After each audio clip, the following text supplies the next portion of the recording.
Hello and welcome to the Art of Costume podcast. I'm your queen, Elizabeth Joy Glass the First.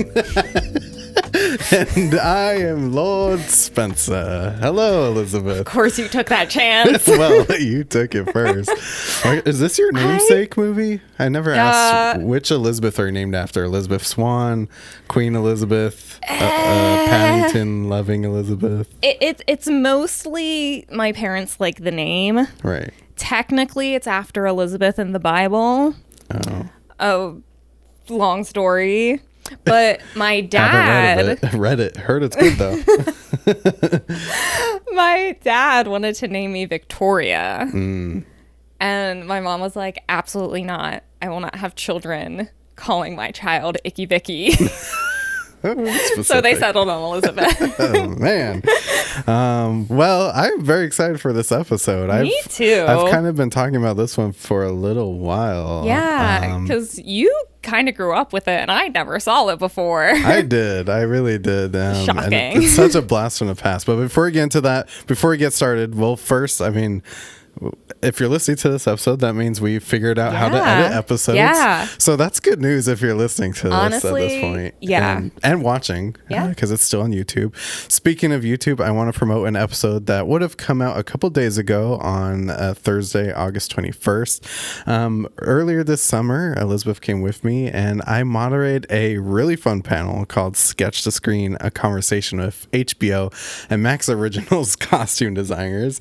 It was in June. And it was one of the best times of my life. It was amazing. Thank you. I had so much fun. I interviewed 8 costume designers. That would be, well, I'll get into in a second. And I'm just very excited to say that I've had a little chat with HBO, and now HBO Max. They weren't at the time of recording, and they allowed us to share it on the podcast. So you could go back and watch it on YouTube or listen to it on all of your favorite podcast platforms. I'm very excited that everyone gets to relive it. I get to relive it. It was so much fun. We had Kathleen Felix Hager from Hacks, Christina Flannery from The Righteous Gemstones, Alex Bavard from The White Lotus, Caroline McCall from House of the Dragon, Anne Foley, who you all know from The Last of Us, Susan Lyle from Mountainhead, Helen Huang from The Penguin, and Bojana Nikitovich from Dune Prophecy. It was quite the full house. It was a full house. It was amazing. And like you got through all of your questions, which was incredible. So like got really good just like tidbits of what it was like through the production of it all. It was fun. I had such a good time. I kind of blacked out a little bit, so I'm excited to go back and rewatch it. Hear what you said. Yeah, because it was, I mean, you all listen to this podcast. Interviewing one person could, we're talking about 30 minutes, 45. An hour if we're lucky. Yeah, if you're Kate Hawley or Nyla Dixon, we're going to come at you for 2. But to interview 8 designers in 45 minutes is, It was quite the feat, Spencer. It kept me up at night. You killed it. Oh, thank you. So I really hope you all go and check that out. But now let's talk about Order of Business. Quite a few decades or centuries in the making. A couple centuries back, everybody, this week, we watched Elizabeth from 1998. I'm so excited. We're rounding out our historical Hot Girl Summer, which was your idea, and I think it was a fun idea. I've had a good time. I've had so much fun. And you know me, like, I'm a history nerd. Mm-hmm. I love historical films. So just getting to, like, focus in on a couple has just really been fun. Especially, like, Cleopatra. Like, oh, gosh. That was just a journey. We are still stuck on Cleopatra, and in real life, I mean, Elizabeth and I have been driving places together, listening to podcasts about Cleopatra still. I have not left a Cleopatra train. No, and people keep asking us about it. I've had people ask me about it at work. Be like, hey, how's Cleopatra? I'm like, well, how much time do you have? I was like, the first part, totally worth it. Yeah, oof, it's a doozy. But so this film, Elizabeth, Well, you probably wouldn't know, but just knowing my audience, as a teenage or a young boy, there were some films that you would, watch at nighttime when your parents weren't around. Particularly some like Elizabeth that might have. That's why I wasn't allowed to watch it. Occasional nudity. So this is one of those films I thought was so risque. I mean, I literally thought I was watching the capital PORN, which I've rewatched and it's not. It's not. But I thought I was so scandalous watching this film, so I pitched it to Elizabeth as a finale for this series, and I was really nervous watching it because I was like, I hope this film still hits the same way it did when I was sneaking it at night with my big box TV. And honestly, I really, really enjoyed it still. I think it still hits. I need to now watch the sequel, which I know I've seen. It's just like this. I swear it was like Showtime or Stars that used to play these movies. Stars, because it's streaming on Stars, and I don't have Stars. It's still streaming on Stars. Yes. That's all they stream. That's all. That and Outlander is all they stream. Right. And it used to just play on loop like all the time when this film came out. So I would watch at night, have no idea what's going on, and I would still watch it every time it was on. It was a huge movie when we were kids, and I remember because I was like a geeky little child. I remember at Walmart they would have those like $5 DVD bins. Mm-hmm. There was some time we were at Walmart and my mom was like, oh yeah, like you can go like get a movie if you want. And I got Elizabeth. And we got home and my mom was like, let me ask your father about this movie real quick. And my dad was like, yeah, probably not. Absolutely not. Not that. What all the words are calling her, abomination, I know. Queen. But then like looking back, like seeing it for the first time as an adult, and then all the stuff, like, because I was definitely, like, probably in middle school when this happened. And then looking back, I'm like, this is, like, not that bad compared to some of the other stuff I ended up watching. Yeah, it's pretty mild. Yeah. Well, there are some scenes which we'll get into. Like, for example, the beach scene, which was seared in my memory. Yeah. I was like, oh, yeah. I would not have let me watch this either. Yeah. But yeah. Anyways, let's get into it because it's, if you watched it, then we have quite a bit of costumes to get into. Oh, we do. Elizabeth was directed by Shekhar Kapoor. Elizabeth is a historical drama following the turbulent early reign of Elizabeth I of England. Thrust onto the throne after the death of her sister, Queen Mary, Elizabeth faces political conspiracies, religious conflict, and threats to her life. As she navigates betrayal and shifting alliances, she must learn the ruthless realities of power in order to secure her crown, henceforth beginning her evolution into the iconic Virgin Queen. And that is Elizabeth. If you haven't seen it, go watch it. It's such a good one. It really is. And Spencer, we have one of our favorite costume designers. We do. We are going to meet our costume designer, Alexandra Byrne, whose notable work is Hamlet from 1996, where she got an Oscar nomination. Elizabeth the Golden Age, the sequel to Elizabeth, for which she got an Oscar win. Nice. Finding Neverland. Thor.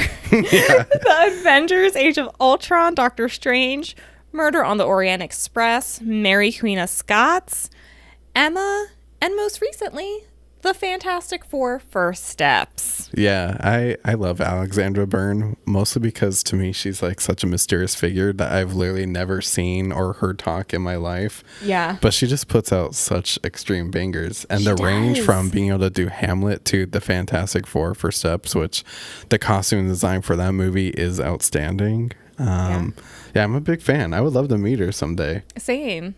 Alexandra, if you would like to do an American podcast, right, hit us up.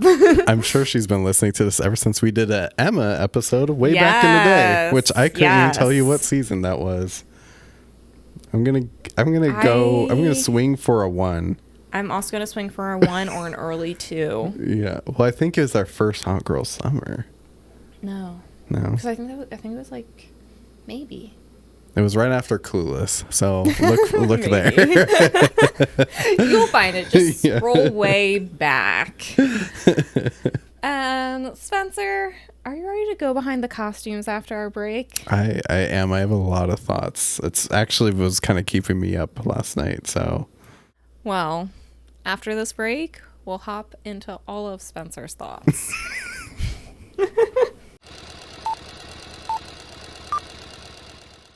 Hi, I'm Dan, who does all the magic behind the scenes.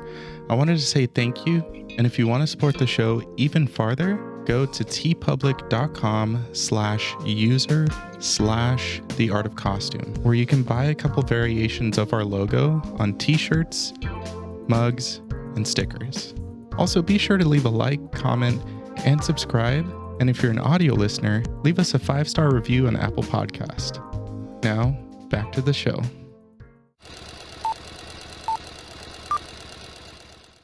all right, Elizabeth, I am very excited to talk about Elizabeth, mostly because we were just talking about Oscar nominations before the break. Mm-hmm.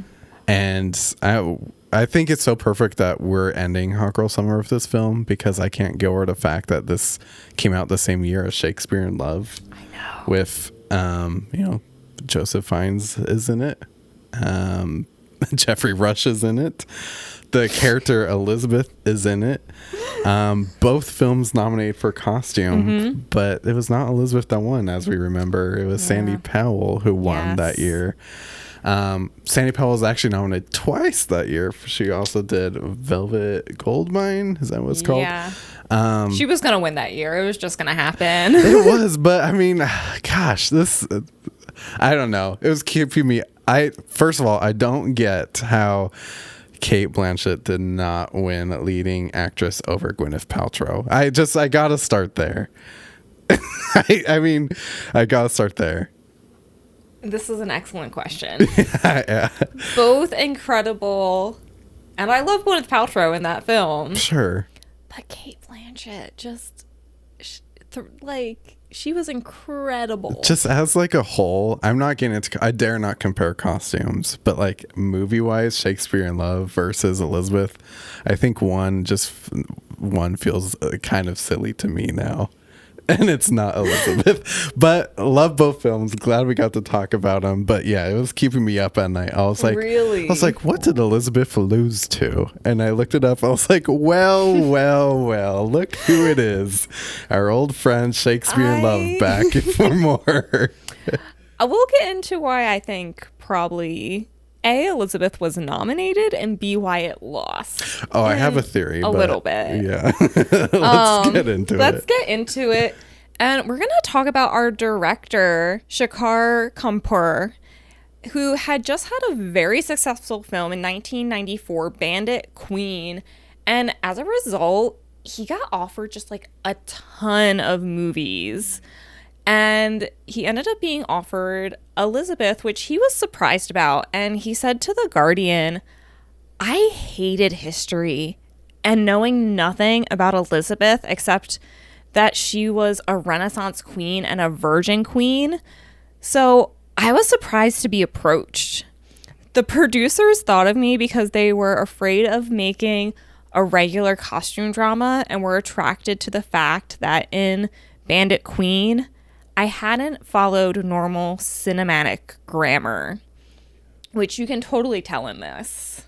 Yeah, I mean, I'm not going to pretend to be a history buff, but just watching this film, you're like, oh, some licenses were taken. Licenses were definitely taken, but also just like the whole look and feel of it. Yeah. Like when you watch other, especially like period dramas that take place in England, I feel like the scope of this is so much larger and more theatrical. Yeah. I'm blanking on the year, but I feel like we're looking at a historical figure through like the Marie Antoinette, Sofia Coppola lens. Yes. And I feel like that's really what they brought Kapoor in to do. He said to catchplay.com, "For Elizabeth, I have to bring myself to the film. I don't know how else I can be an artist. So if I look at Elizabeth, it's very Indian. It's very melodramatic in its colors and its presentations and the ways characters conflict with each other. So it's actually a very Asian film, and I have to be myself. I have to put the film to my heart and then show it. So he really, coming from like making movies in India and then coming to make, a film about one of England's most successful monarchs. Yeah.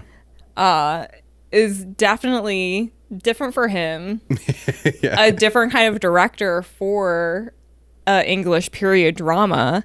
And it really melds very well. It does. Yeah, it really blends together. And I agree. I feel like this is a historical figure that I would want to approach with some sort of artistry too. Like, just like this story just really lended to it. You really get lost in like the glamour of it all. And yeah, the colors, the presentations, I think this is the right way to go about it. Otherwise, I feel like it'd be kind of a drab story. I mean, and I think it lends very well to like who Elizabeth was, because like she was very like a woman in charge of herself despite the circumstances she was put in. She really like, because she spent basically her entire life up till she became queen being afraid she was going to be murdered. Like that was like literally her life. So like I like that they kind of like bring her into this like fresh new way of like approaching the film, because this is like a fresh new chapter of her life when she comes to the throne. And with all of that, I think it's very exciting then to kind of, it really helps us understand how Alexandra Byrne then approached the costumes, because now we know that there's a little bit of creative license. First of all, I believe that Alexandra Byrne is someone who already has the research, knows the research. Yes. We've talked about this before with like the Mummy, like know your research, the rules, so you could break them. Absolutely. This is one person that knows the rules and is able to break them. And she was absolutely told to break them. I found an article from LA Times from 1998, which like I feel like anything before the year 2005 is so basic. Yeah. For costume design. But they talked to Alexandra Byrne, and they say she was influenced by Paris designer Christian Lacroix's buoyant, air-filled ball gowns, and she made a point of avoiding heavy dragging robes. And according to the LA Times, every time the director caught her with her research, he'd shout, "Throw it away." Gosh. Because this man cared so much more about the feeling of something and the look and the story they were telling than historical accuracy. I mean, kind of going back to like what we were talking about just a little bit ago too, is like this is Queen Elizabeth is someone who we don't know all the history, and I feel like as like the audience, we know this queen from like a basic point of view. We know her from like her portraits, like the big like ruffs, the big red hair, the white face, and like I feel like that's kind of what he's going to Alexandra Byrne with for. Like, we don't need the research, which I would probably take issue with. But like, we get to fill in the blanks between these portraits. We know like the main ones. We know coronation. We know like the typical, like, which we see at the end of the film. But everything else, kind of get to play with. You do. And she definitely plays. Yeah. I love the opening shots where she is dancing with her ladies, and Joseph Fiennes, who is, I'm going to say extra fine in this movie, comes up. They're dancing.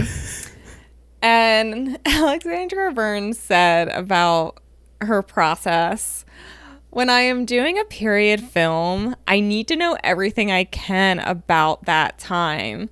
So that at least I feel like I am in control of making the decisions that are going out of period.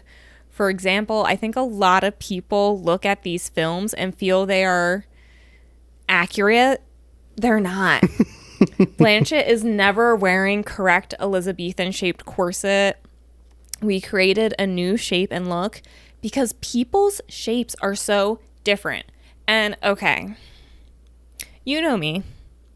I love my history. I love my historical accuracy, especially when it comes to like the stories of real people. Because we have talked about shows we will never do on this podcast because I'm so annoyed by their historical inaccuracies. There's a list. There is a list. But mine is always more about story than how they visually depict a story, about the liberties they take with the costumes for these reasons. And I found, so especially for these older films, one of the ways I find my research is it's way easier to find like old blog posts than it is to find a lot of these articles. Like that LA Times article I actually found through someone else's blog post about Elizabeth. A lot of these blogs were not happy. What? They were so upset. And it just always kind of boggles my mind because like historical fashion, there's so much more to it than what we study in school. Like unless you decide to become like a scholar of a certain time period, like you can never know everything. Right.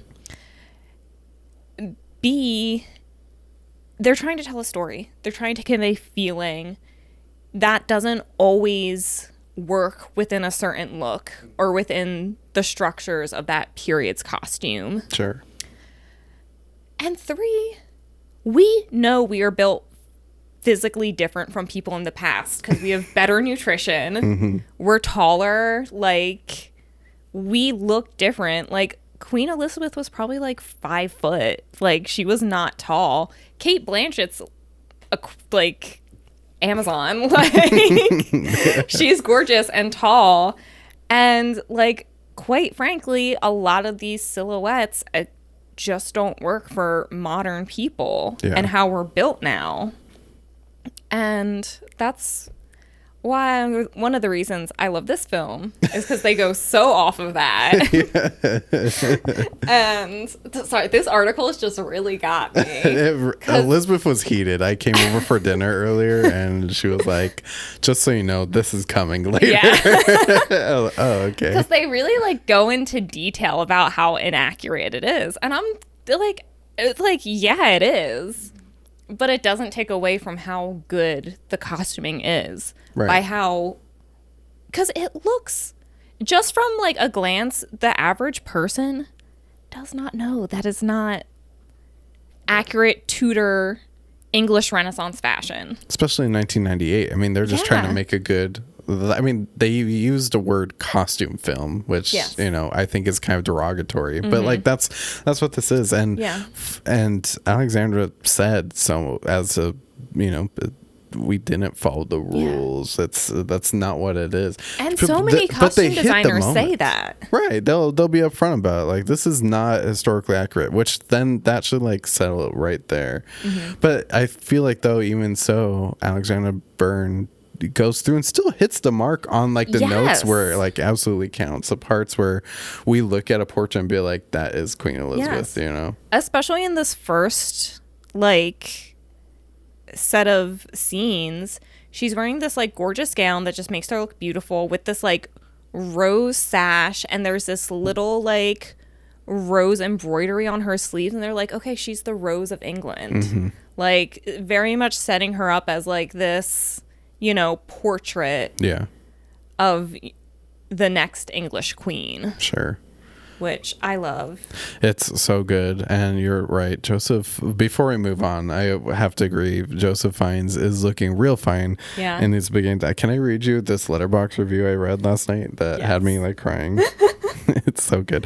Their name is just Austin on Letterboxd, so sorry that there's not more information, but it says 3 stars, by the way. 1998, the year when Joseph Fiennes starred in 2 Best Picture nominated period pieces just so he could wear shirts with ridiculously deep V-necks. And I just thought that was beautiful. You know? Good for him. Good for him. Good for Joseph Fiennes. He controlled 1998. He did. I mean, he did. He had 1998 in a chokehold. Absolutely. Good for him. You know who else was in a chokehold, Spencer? Queen Elizabeth's sister? Or Princess Elizabeth's sister. Yeah. She was looking how I was feeling a couple weekends ago. You know? Yeah. Queen Mary is just unwell. Not looking good. When they said that she's pregnant, even I was like, Yeah. Mary is such like, I have a lot of conflicted feelings about Mary because on one hand, I feel really bad about her because her dad used her as a political pawn. Right. Like, she literally couldn't get married until she became queen. Mm-hmm. And she was basically too old to have kids at that point. She had like 2 false pregnancies. And then they were like, no, you have cancer. Sorry.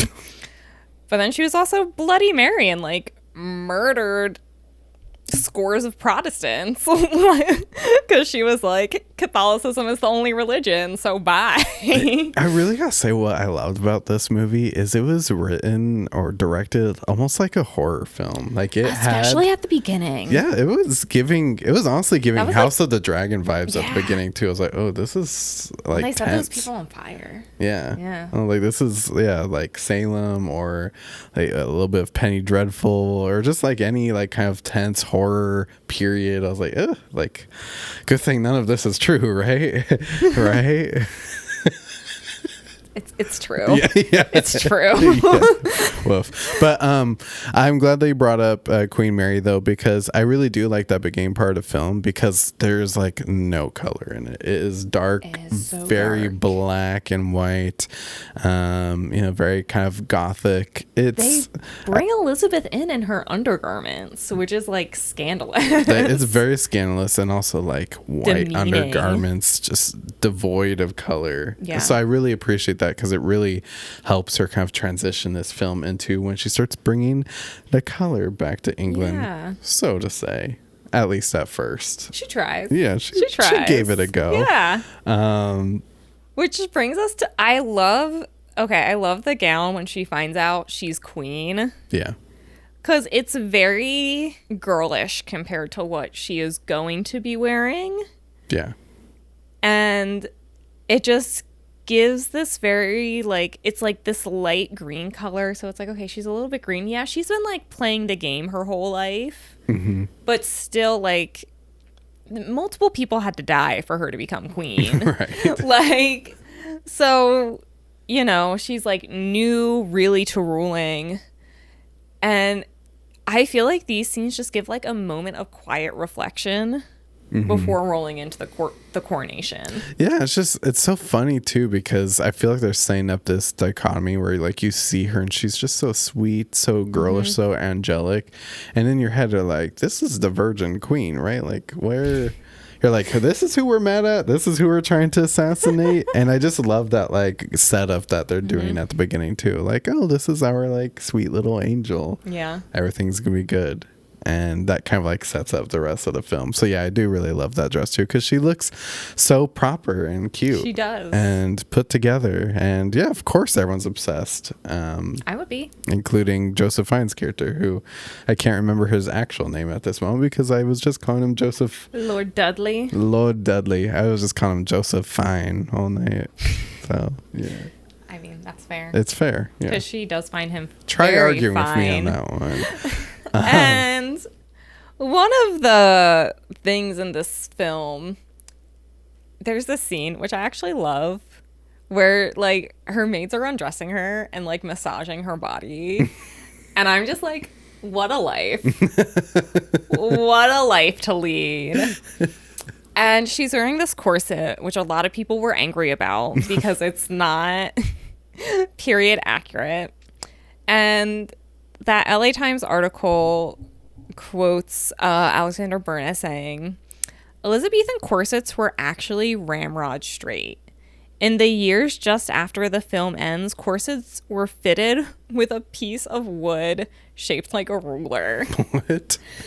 To keep them even straighter. In the movie's more romantic vision, Elizabeth wears corsets in the style seen 3 centuries later, soft and curved.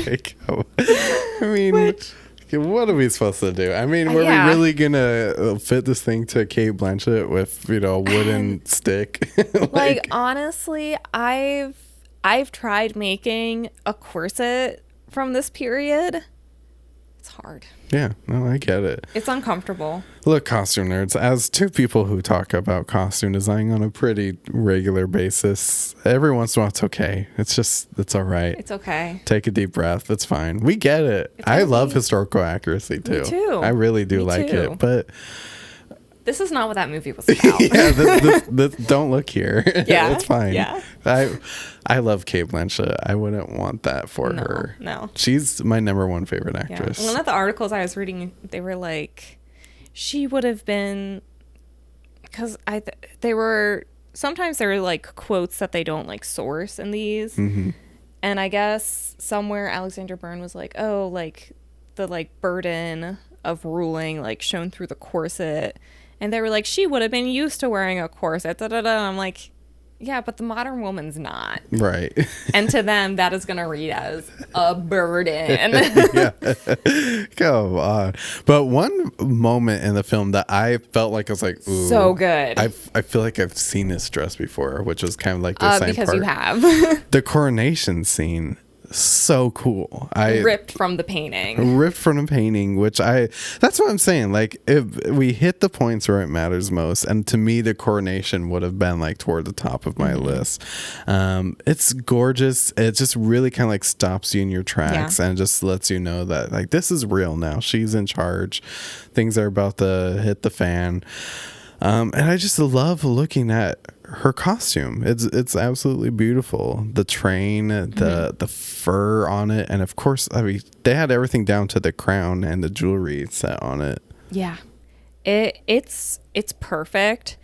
It's maybe like the tiniest bit like simplified for the screen, because I think in that moment, if she'd been wearing like too much, it would have been overwhelming. Yeah, but it works, and you're just like, oh, that's the same thing. You look at it and you're like, oh yeah, that's like the. I feel like as long as a period film has moments like these where you're like, oh yeah, that's accurate, like I'm good. Yeah, that's what I needed. It gave me the permission to enjoy the rest of the film. Yeah, one of the most important scenes is accurate. Cool. Yeah, I could watch that scene over and over. Like she just absolutely kills it. I really do think Cate Blanchett really did some of her greatest acting in this film. She has some great moments in it. This was like kind of the film that launched her. Yeah. And then she rolled right into Lord of the Rings. Like, which, hey, like it was a good couple of years. Yeah. Oh yeah. What's also good is her coronation ball, where she's just. I love her hair, because that was like historically accurate that she wore her hair down because she wanted everyone to see how youthful she was. Right. Like, because coming out, her dad was like super old when he died. Her sister was older when she died. Her brother died very young and sickly. And Queen Anne only ruled for 14 days. So there was like a lot of turbulence. Yeah. After her father died, and she was like, look, I'm young, I'm healthy, yeah, like we're gonna pull this back together. I feel like at first the people kind of like use that against her, like they see this like really young girl who's probably not even that young, and they're really using that against her, and like she doesn't know what she's talking about. They see like an opportunity for them to really, you know, be men and take advantage of this situation, and not one moment does she like kind of, you know, let anyone kind of do that. And she continues to be young. Like, I'm gonna be a different queen. I'm gonna be young and have fun, hang out with my man on the side, but like also not hide it too. Like it's almost like she's like, I'm the new fun young queen, you know, and you're all gonna deal with it. Yes. And she also was really, because a lot of people thought she really should not be queen because they didn't believe her father and mother were ever actually married. Right. So she's kind of putting herself out there and being like, no, like, this is my place. I belong here. I'm my father's daughter. Mm-hmm. Which that scene when Mary is like, I see nothing of a father in you. Yeah. She famously looked like her father, which I thought was hilarious. And throughout the course of the film and her just trying to like figure out how to be queen and navigate the marriage market, assassination attempts, religious unrest, all the above. She pulled out a series of red gowns and looks that really they just hit. Yeah. It's wonderful. There's a lot of great red moments. She's just, walking around in a big red robe, just looking upset. And also, I mean, always works so great with her hair, of course, against her very pale skin. And red's like a color of England. Like, that's very... Yeah. They're like, we're England. It must be red with blood.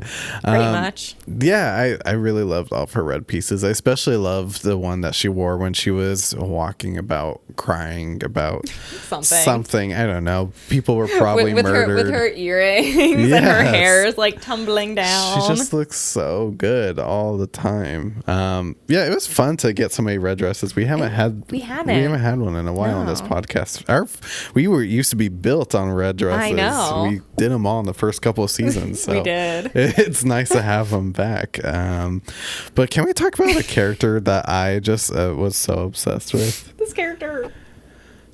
I'm going to say this character was wild. Wild. Their costumes were wild. I didn't get to read too much about this. I finished the film like late last night and then basically rolled right into recording today. Was she the monarch of France? I don't think so. She was high up. She was high up. I think she was like the aunt of whoever was on the throne. Right. And she also was, I think, related or friends with that French duke. But even though they started making out, aunt? Yeah, I think she was the aunt. Yeah. Even though they started making out, and Jeffrey Rush was like, eh. Anyways, I mean, I'm obsessed with her. I have to talk about this costume where she walks out onto the battlefield after Elizabeth sent that very failed like siege attempt, which we all knew was going to happen. Yeah. She walks out in this like most random kind of armor, but very French. It still has like lace and embroidery on it. Well, it looks like she put like a breastplate over whatever gown she was wearing to like go out onto the battlefield. That's what it is, I think. But like one of her sleeves is like, it's very kind of asymmetrical. Or one of her sleeves. Well, she definitely has like a armor plate for her shoulder. It's everything. I don't know. I was like, I don't know who this diva is, but I'm on her side. You know. Okay. I'm gonna while you're talking, I'll look up what her role was. That's such a bold choice, Spencer. I did kind of love her. I will say, like, every time she was on the screen, I was trying to figure out what is she wearing. Yeah. Like, not gonna lie. Especially that first scene when she hops off the horse. I was like, huh? Yeah. Excuse me? Yeah, what? I don't know who this is. But yeah, she's killing it. She looks great. I was sad about her untimely death. Yeah, I didn't really care. But I was just like, next. Speaking of the French, they make quite the appearance when it's time for proposal time. Which they send one of their dukes. One of their dukes, which, spoiler alert, he kind of is a jerk. He's such a jerk. Okay, first of all, I love how she looks in this scene with the gray velvet. Yeah, that's one of my favorites. The orange like brocade on the inside with the clasp detail, the orange feather. I was like, girl. Mm-hmm. Girl. Yeah, it's in the running for one costume room all over here. And honestly, Norfolk beside her, Christopher Eccleston, he's killing it in this moment too. Yeah. I like really didn't care about his costumes all that much, but when I saw him like ready to receive the French, I was like, oh, He gets it. Well, it's almost funny because it's like they all knew that they had to put up a good front when the French were appearing, because of course here comes the French, peacock feathers and all, being as like loud and campy as possible. Oh my gosh, yes.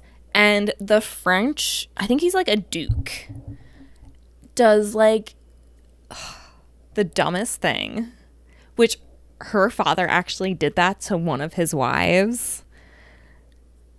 He did that to his fourth wife.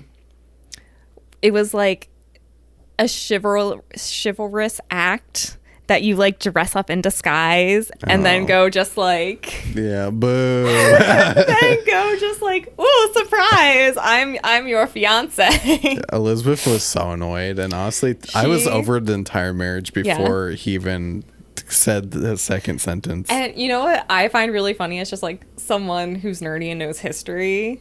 So her stepmother, basically Henry's fourth wife, who did survive because they got divorced, but she was like a German princess and she didn't speak English, and he comes in and like all like in disguise, and he's like significantly older than her and is like trying to do this like romantic gesture, and she's just like, what is happening? I don't get it. Like she's just like not amused, and her and Elizabeth were pretty close, so I can just imagine Elizabeth being like, oh, my stepmom warned me about this. This effing guy, and like he was playing that little flute thing, which was like so peak annoying. I would have broken in half. So and I'm like, he looks like, this is like, honestly, they all look like they're wearing way too much clothing for the weather. But like him especially, I'm like, he must be sweating. That's gross. He's wearing everything he can. I support Elizabeth's rights, and I also support Elizabeth's wrongs. And if her wrong was blowing this man off from the very beginning, I'm on her side. I think it's the right. Oh gosh. One of our favorite scenes though comes swiftly after. Yeah, this is the moment where they're just on the little river in their boats. It's like a masquerade boat fireworks show. It's the OG yacht party. The original boats and hoes inspiration. And someone tries to murder her, but it's just like a parade of color in this scene. It's a lot of fun. It's beautiful. And we get like one last like happy moment for Elizabeth. She's very colorful, wearing lots of like, like corals and reds. And I would love to know who they were like dressing her up as. Because she was a fan of a masquerade and a dress up party. Yeah. So I would love to know who she's supposed to be. And like that floral headdress can get it. Yeah. And speaking of someone else who can get it, Joseph Fiennes is at this point everyone in the kingdom is very over him. Because they're like, they were very over him. Elizabeth needs to get busy making some Elizabeth Juniors. And she's spending all of her time with Joseph Fiennes. So you see him on this boat wearing like red and black. Honestly, it was giving like devil vibes to me, because everyone's like, look at this mother effer. Like he won't piss off. Like I just feel like everyone was so annoyed. So to me, he just looked like fire devil. And historically accurate. Everybody hated that man. I get it. I mean, I'm like, when you're working on something for so long and someone keeps holding up progress, you're like, dude, let's go. Come on. They tried to assassinate her at that point. They're like, I'm done with this. I know. But one thing I love about Lord Dudley, he is always down to match his queen. There is a big grand feast going on while the French Duke is there. And Elizabeth is just wearing this incredible black and white number. Yeah. The pearl headdress. I was like, I need this. It's so cool. And Dudley matches her perfectly in this like, it's like a silvery gray color with his black metal. I was like, Joseph Fiennes. And to me, it just said that because she was just almost assassinated. I don't know if it's hours or a day before. I think it's probably like, Because visits like this would last like weeks. Right. So it's at some point during that time frame. And the assassination attempt really showed her like she was done playing games. Yeah. And I just feel like she put on this black and silver number to just be like, all right, let's get serious about this. She and does. The assassination isn't even the most interesting part of this visit. No, because she's having this big old feast for this French Duke who I think she is like seriously considering marrying him. Yeah. And he doesn't show up. And she's like, I don't like this man and I'm going to prove why I don't like him. And she just rolls up to his orgy. Yeah. Like, where he's wearing a dress. I got the feeling he was like pretending to be her. I was too. I felt like I'm not gonna knock someone wearing a dress. Do whatever like, you want. That wasn't the part that was pissing me off. I don't think that was the part that pissed off Elizabeth either. I felt like he was mocking her a little bit. And I was like, oh, that's not funny. You have all the orgies you want in my castle. That's not even I was like, that's you not didn't my invite problem. her, but to mock her, I was like, boo. All right, you blew it, man. You had so many chances. She was like, I just need a reason to say no to this man. Yeah. And he served it up to her. Yeah. Even when she says, like, you're wearing a dress. And he's like, yeah. And I think she's like, well, you're right. That's just one of the many reasons, but it's not my number one reason. But it's like, because she brought, like, an entire, like, a group of her inner circle and, like, advisors to be like, this is a reason none of you can object to for me not marrying him. And Richard Attenborough's character is still like, okay, but if you guys get married today, we could all take like a little vacation tomorrow, He's like, you just gotta pop out an heir or two and then we can send him back to France. Please, let's get this going. But we have some shady characters behind the scenes. Ooh, yeah. I love them. So we have James Frayne playing a Spanish priest. Yeah. And I have to say, I mean, James Frayne plays a lot of like moody men in dark costumes. But this is like peak moody man in a like all black costume. Yeah. I honestly, when he walked by in his costume, which has like the little like Count Dracula collar going on. I was like, he has like a lot coming off of his shoulder. It's one of my favorite men's costumes, if not like the best men's costume. I agree. Really cool. And I would aspire to be this character if I was in the Elizabeth movie, because he has the coolest costume. He does. He really does. Very scary, spooky. Just like our dear friend Jeffrey Rush, who plays Walsingham. Yeah. The spy master. The spy master. He's giving Game of Thrones energy in this film. He too, like, also has like the dark energy of the Spanish priest, but he is a little bit more. He blends in a little bit more. He has a little bit more like purple tones in his costumes because he's a little bit more approachable, or at least he wants himself to appear that way. I feel like his costumes, they remind me of like a judge, almost, and they're very like, what's the word?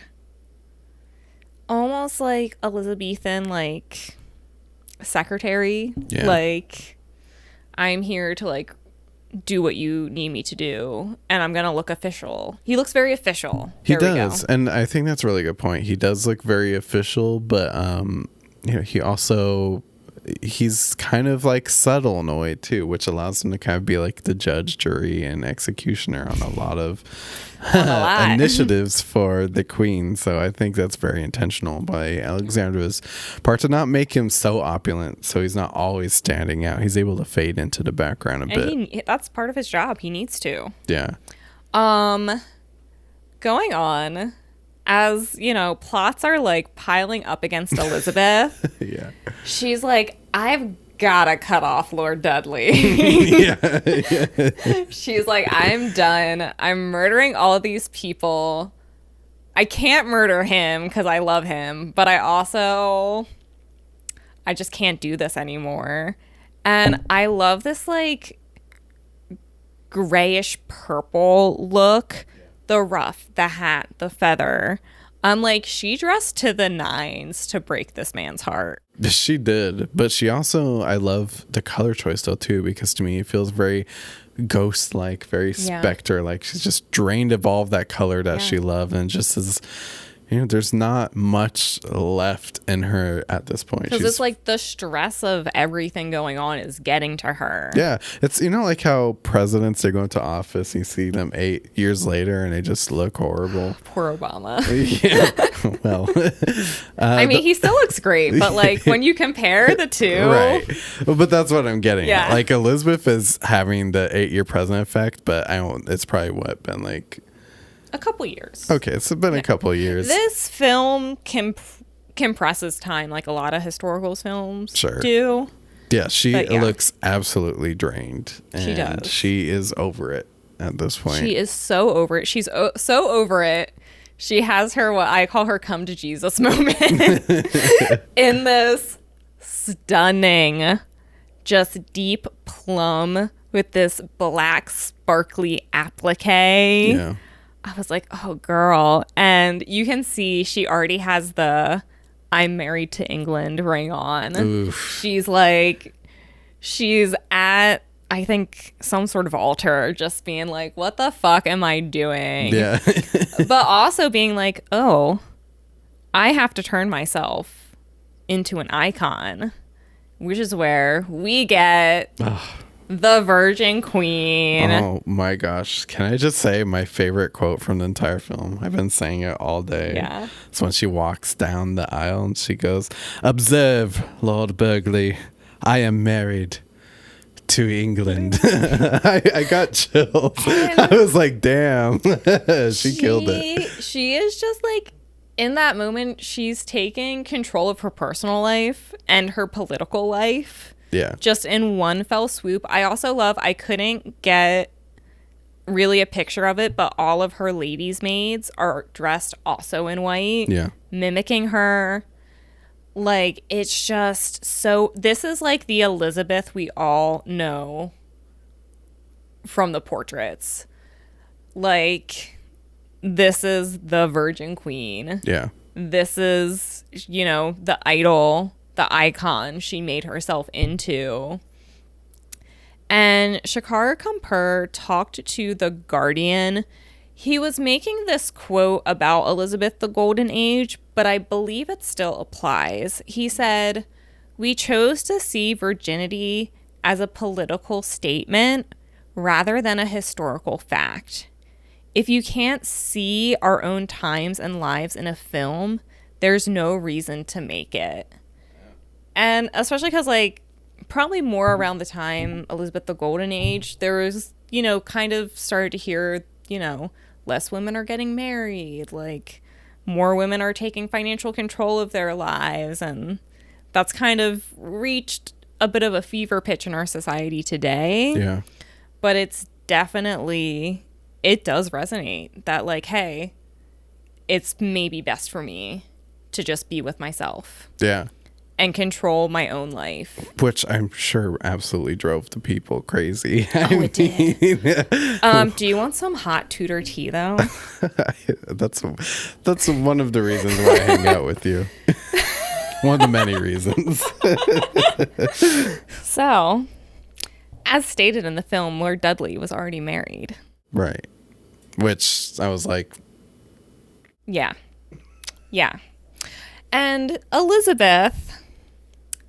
perhaps a flaw of hers was she did not like men to bring their wives to court. Yeah. Which, like, I can kind of understand that. Like, it got on her nerves. Yeah. Well, I think it probably made them easier to control. I think that was more it. She wanted to be all of their attention. I get it.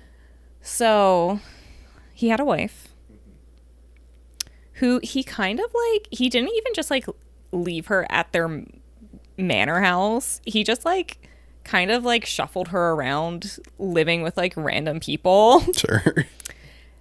And back in those days, you were very rarely alone, especially if you were of a higher rank. Mm-hmm. One day, she is left alone in the home of his steward. People come back. She's at the bottom of the stairs, dead. What? They say she was ill. I can send you a whole documentary.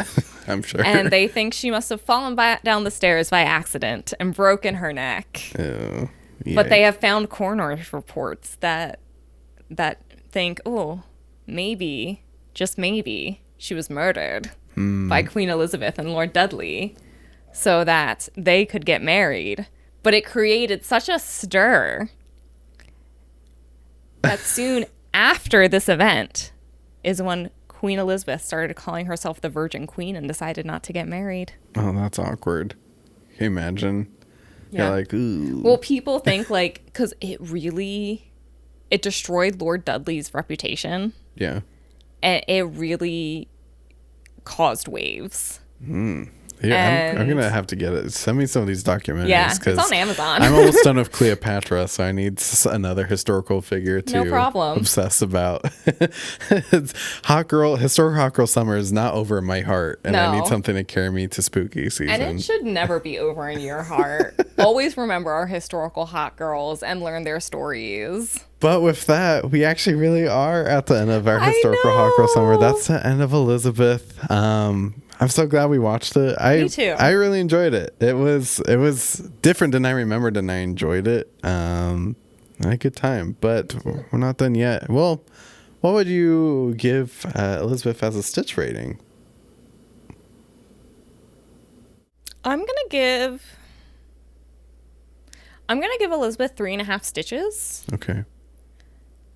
Because it looked phenomenal. Mm-hmm. I do think it was written and directed beautifully. I think the sets are beautiful. I do think if you don't have some prior historical knowledge, though, it can be confusing. Yeah. And there were some wild choices made. I agree.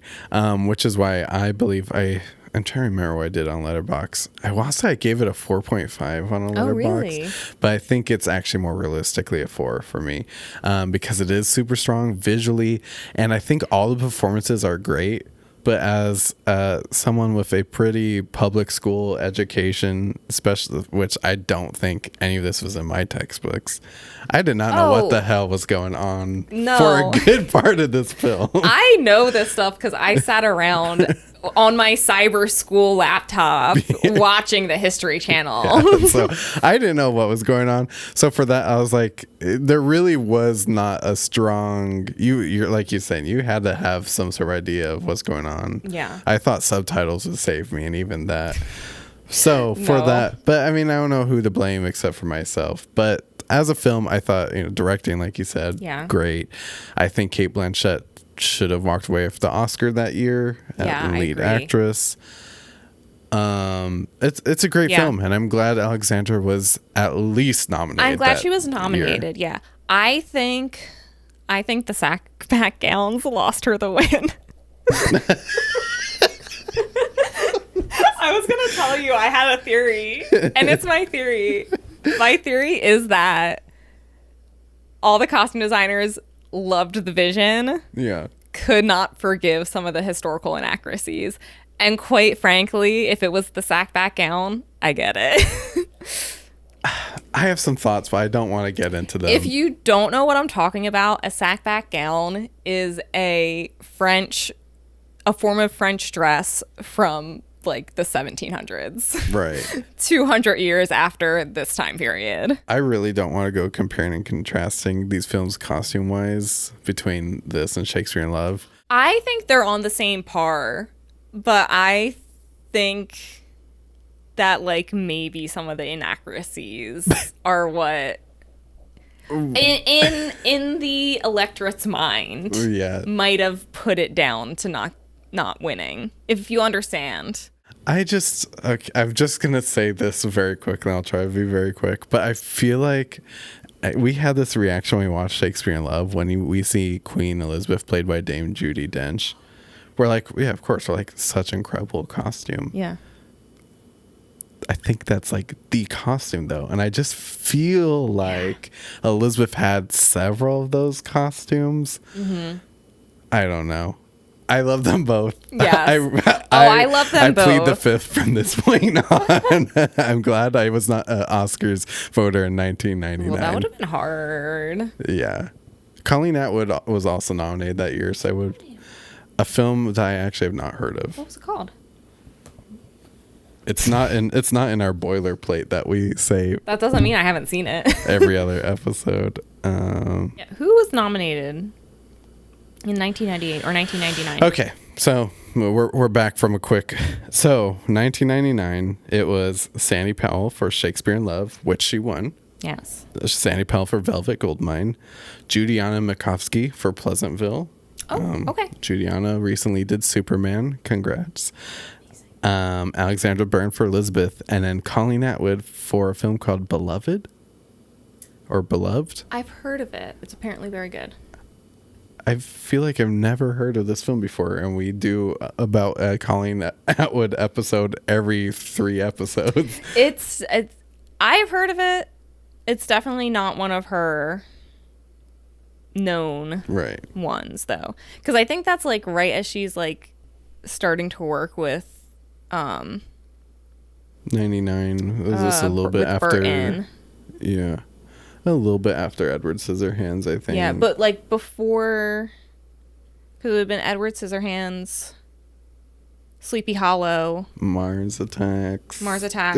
But then in the 2000s, their relationship really goes off. Anyway, sorry, that was a sidetrack. We're never gonna win with the years. I'm sure we're all over the place. But anyways, shall we play our favorite game, Elizabeth? I was getting ready to say, hit it, Daniel. Oh. Hit it, Elizabeth. The one costume to rule them all. Spencer, what's your one costume to rule them all? So first, I have to give a honorable mention to a costume that was almost my one costume, rule them all, but I just cannot, in good conscience, give it to it. It is that wonderful French lady in a very chaotic on the battlefield in the battlefield costume. Man, I just had her name here. It's like Mary of Guise or something. Mary of Guise. Guise. There you go. Yeah. Right. Those 3 years of French come back every now and then. Never taken French. Yeah, I thought that was such a fantastic costume, but the actual costume I picked as my one costume is her Elizabeth's black and silver gown that she wears after she was just assassinated and getting ready to walk in on her fiance, boyfriend, husband, potential fiance. Yeah, having an orgy dressed as herself. Yeah. So I just felt like this was her I'm done playing games dress. Yeah. She was very clearly over it, and I loved it. You all probably thought I was going to pick the Virgin Queen dress, and to that I would say you were probably right. I did put that down about 5 different times, but I felt like that was the obvious choice. So I have to say, Spencer, your one costume to rule them all would definitely be my honorable mention, because it's such a mood. Yeah, it's so visually interesting and beautiful. But I've got to say, my one costume to rule them all is her coronation ball gown. The gold, her hair down, the simplicity of it, what it stands for, and the incredible cover art it made for the DVD. Yeah. Like, that image was everywhere when we were growing up. Yeah. And it's the simplicity of it which makes it so powerful. Yeah. You know, after all that huge coronation she had, and she had that ball, and like, just letting you all know, though, I'm still a good time, and that's not going to change. No. No, it's not. We are changing into a new season, though, Spencer. We're entering that wonderful time in between Hot Girl Summer and spooky season. Yeah. Where we switch it up a little bit. I'm excited. We are getting into, we always, every year with the September episodes, we're kind of like, it's always something different. We never really know what to do. Yeah. You know, because obviously we're ready to go for spooky season. Absolutely. Like that, trust and believe, we're ready to go there. So we've been talking about doing like a adventure kind of 80s series, which is 2 episodes long. 2, yeah. So, and with that, there is an exciting event that happens every year, which I've never been to, but so many of the costume nerds have reached out to me like, are you going to the Labyrinth Masquerade? And I'm always, I don't know, it was never on my radar, and now everyone sends me pictures every year. And with that, I was like, we haven't talked about Labyrinth on the podcast before. Haven't. Do you want to know something? You've never seen it. I've never seen it. Oh, shocker. Yeah. Hey, you've never seen any of the stuff I've seen. That's true, yeah. But so, yeah, our next episode is going to be Labyrinth with one David Bowie. Yeah. I'm excited because I actually haven't seen this movie since I watched it on VHS a long time ago. It's been a long time. VHS. I really don't remember much about this movie except that it's David Bowie. He looks incredible and he has a huge codpiece. Really? Everyone was thinking it. I mean, it is. I was unaware. Yeah. So stay tuned. That's for exciting. That. Stay tuned for that. It's a costume fact. Stay tuned for that episode. In the meantime, email us at theartofcostume@gmail.com. Let us know what you thought about Elizabeth and our historical hot girl summer as a whole. What were your favorite ones, favorite costumes? I don't want to hear your complaints, though. Yeah. You could send them to me. Send them to him. And also, if you have not subscribed to us on YouTube yet, please do so you can see a lot of these costumes that we're talking about, especially with an episode as Elizabeth. Lots of gowns, many gowns. So you need Elizabeth as a visual, YouTube as a visual component. Follow us on Instagram at the Art of Costume Pod. And as always, leave us a 5-star text review on Apple Podcasts and rate us on Spotify, because it really does help, Elizabeth. It helps so much. You guys have no idea how much it helps. It really, really matters. And with that, Elizabeth, it's been a lot of fun doing this series with you. What was you in our first one? Before Cleopatra. We did Cleopatra, Memoirs of a Geisha. What was our first one? It's been a long series. Oh no. Sorry, y'all. Our lives are wild and our brains are fried.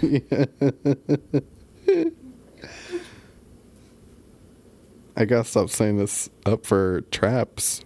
Yeah. But also, they're not like hard ones. Okay, it's gonna come up right now. Oh. Pride and Prejudice. Oh my gosh, how did I forget that? Right.